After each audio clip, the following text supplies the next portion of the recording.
বুঝতে পারলেন আপনাদের কিন্তু গাইস আমাদের পড়া হচ্ছে এখন রথযাত্রা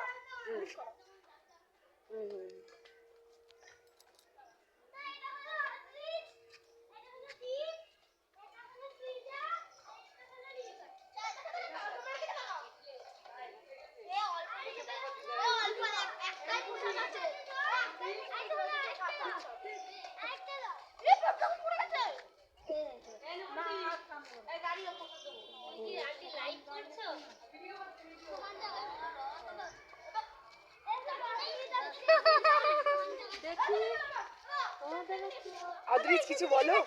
ইসু দিদিকে দেখা। আমার আর কিছু বলার নেই, যা বলো ওর কাছে বলে দেখি। আমার ইসু দিদিকে দেখা। ক্যামেরাম্যান কাছে। ইসু দিদি। বাবু তুমি কিছু বলো। তো গাইস আমি এই অদিতের রথ নিয়ে যাচ্ছি রথ টানার জন্য।